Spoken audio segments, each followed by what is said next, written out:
እኔ ማን ነኝ? ይህ ጥያቄ የእያንዳንዱ ሰው ጥያቄ ነው። እኔ ማን ነኝ? ምን አይነት ሰው ነኝ? እንዴት ነው የሆነው? ምንድነው ማድረግ ያለብኝ? በቃ እኔ ማን ነኝ? ማን ነኝ የሚል የማይመለስ ጥያቄ ለሁላችንም አለ። የሰው ልጅ በነገራችን ላይ ይህን ጥያቄ መጠየቅ የሚጀምር ራሱን ሲያጣው፣ ራሱን የሚያጣው ደግሞ ነኝ ብሎ በሚያስበው ሀሳብ ውስጥ ነው። ጎበዝ ነኝ ብሎ ሲያስብ ይቆይና ጉብዝናውን የሚፈታተኑ ነገሮች ሲገጥሙት ይሸሻል፣ እርዳታ ይጠይቃል። ታጋሽ ነኝ ብሎ ያስብና ትዕግስቱን የሚፈታተኑ ነገሮች ሲገጥሙት ይሸሻል፣ እርዳታ ይጠይቃል። ሃይማኖተኛ ነኝ ብሎ ያስብና ሃይማኖተኝነቱን የሚፈታተኑት ነገሮች ሲገጥሙት ሃይማኖተኛ እንዳልሆኑ ሰዎች አክት ያደርጋል ወይም ራሱን ይሸሻል ማለት ነው። ስለዚህ ነኝ ብሎ ሲያምንባቸው የቆያቸውን ነገሮች በሙሉ ሲያጣቸው እሺ እኔ ማን ነኝ የሚል ጥያቄ የሆነ ቀን አእምሮ ውስጥ መጣና ያስጨንቀዋል። ምን አይነት ሰው ነው? ወዴት እየሄድኩ ነው? በዚህ ቪዲዮ የማሳያችሁ ራሳችሁን የምታገኙበትን መንገድ ነው። የሰው ልጅ የሚከስርበትን መንገድ ካወቀ ባይዲፋውልት የሚያተርፍበትን መንገድ አውቋል ማለት ነው። የሰው ልጅ ራሱን የሚያጣበትን መንገድ ካወቀ ደግሞ ራሱን የሚያገኝበትን መንገድ አውቋል ማለት ነው። ስለዚህ በዚህ ቪዲዮ እስከ መጨረሻው ድረስ ተከታትላችሁ ራሳችሁን የምታገኙበትን መንገድ እንድታውቁ እንዲሁም ደግሞ ራሳችሁን ያጣችሁበትን ነገር በእርግጠኝነት ከዚህ ቪዲዮ እንድትረዱ አበረታታችኋለሁ፣ እጠይቃችኋለሁ። እባካችሁ ለቻናሉ አዲስ ከሆናችሁ ግን ሰብስክራይብ በማድረግ ጀምሩት። ቻናሉ እንደምታዩት 70 ሰብስክራይበር ብቻ ነው ያለው። በዚህ ዓመት ለእናንተ ርብርብ 1000 ማስገባት አለብን ይህን ሰብስክራይበር።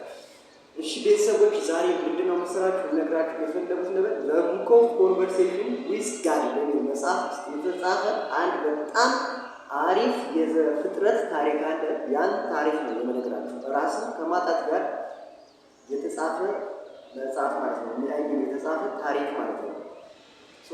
እኛ ያደግነው አክቹዋሊ እንደዚህ ነኝ አትበሉ፣ እናንተ የሆናችሁትን ነገር ሌላ ሰው ይናገርላችሁ እንጂ እንዲህ ነኝ አትበሉ ብሎ በሚያስተምርና በሚመክር ማህበረሰብ ውስጥ ነው። ይህ ነገር በጣም እውነትና ይዘት አለው። አንዳንድ መጽሐፎች ነኝ ላይ የምታምነውን ነገር አትራክት ታደርገዋለህ ይላሉ። እኔ በዚህ አላምንም።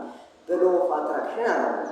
ነኝ ብለህ የምታምነውን ነገር ታደርገዋለህ ወይም ደግሞ ትሆናለህ ወይም ታገኘዋለህ በሚለው ነገር አላምንም። ነገር ግን ነኝ አትበል በሚለው ነገር አምናለሁ፣ እቀበለዋለሁ። ምክንያቱም ነኝ አትበል የሚባለው ነኝ እንደዚህ ነኝ እንደዚህ ሁኛለሁ ብለህ የምታምነው ነገር ሲቹዌሽን ውስጥ ቢከትህ፣ ሁኔታዎች ውስጥ ቢከትህ ሁኔታውን መጋፈጥ ያቅትና ራስህን ታጠዋለህ የሚል መልእክት ነው ያለው። ለምሳሌ ሃይማኖተኛ ነኝ አትበል ልትባል ትችላለህ። ምክንያቱም ሃይማኖተኛ ነኝ እያልክ ስታወራ፣ ሃይማኖተኛ ነኝ እያልክ ስትኖር ሃይማኖተኛነትን የሚፈታተኑ ሁኔታዎች ሊገጥሙ ይችላሉ። ከዛ ይህ ሃይማኖታዊ የሆኑ ሰዎች የሚያደርጉትን ድርጊት ልታረግ ትችላለህ ማለት ነው። ሃይማኖተኛ ነው ስትል ኑረህ ሃይማኖተኛ ያልሆኑ ሰዎች የሚያደርጉትን ድርጊት ስታደርግ በአንዴ ከሃይማኖት ሸርትት ብለህ ትወጣለህ፣ ራስህን ታጠዋለህ። የፍቅር ሰው ነኝ ታጋሽ ነኝ ትልና ትዕግስትህን የሚፈታተኑ ሁኔታዎች ወይም ሰዎች ወይም ነገሮች ሲያጋጥሙ ትዕግስት እንደሌለው ሰው አክት ታደርጋለህ። ስለዚህ ትዕግስተኛነትህን ታጣዋለህ ማለት ነው። እና ማንን የሚል ጥያቄ አእምሮ ውስጥ ይፈጠርብሃል። የፍቅር ሰው ነኝ ትልና ነገሮችን መቆጣጠር ያቅታል። ነገሮችን በፍቅር ማለፍ በፍቅር ማድረግ ያቅታል። እንደዚህ አይነት ሲቹዌሽኖች ሊያጋጥሙ ይችላሉ። ያኔ እሺ እኔ ማን ነኝ የሚል ጥያቄ አእምሮ ውስጥ ይገባል።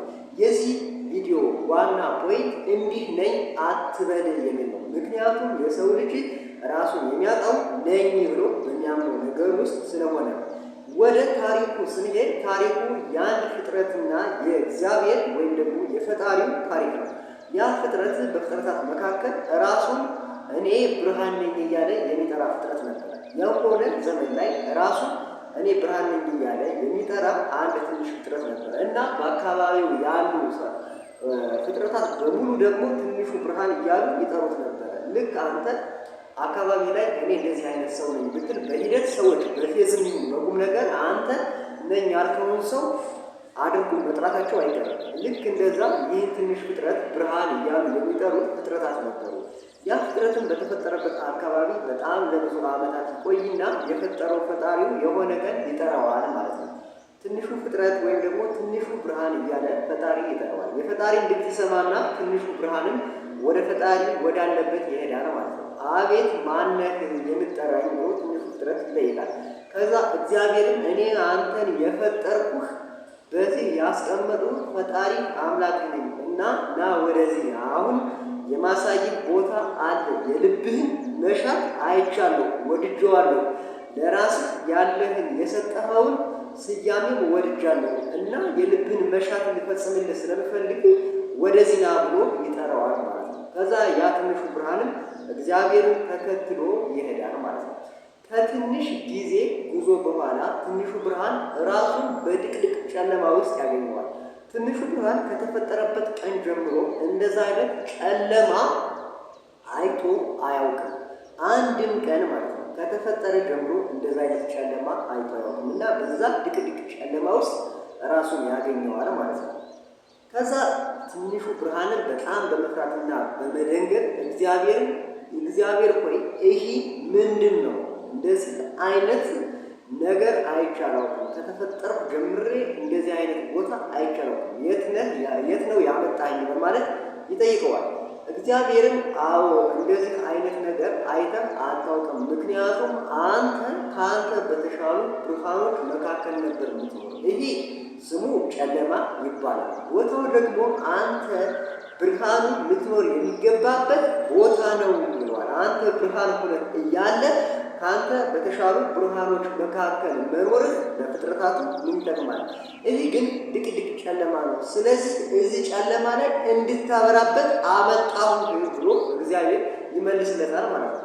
ትንሹ ብርሃንም እግዚአብሔር ወደ ነበርኩበት ቦታ መልሰኝ፣ እኔ በዚህ መኖር አልፈልግም፣ በዛ በለመድኩት ቦታ ነው መኖር የምፈልግ በማለት ይማጸናል ማለት ነው። ከዛ እግዚአብሔር አይ አንተ ብርሃን ስትሆን በብርሃናት መካከል መኖር የለብህም፣ ስለዚህ ይህን ጨለማ በብርሃንህ አብረው ብሎት ትቶት ሄደ ይባላል። ገብቷችኋል?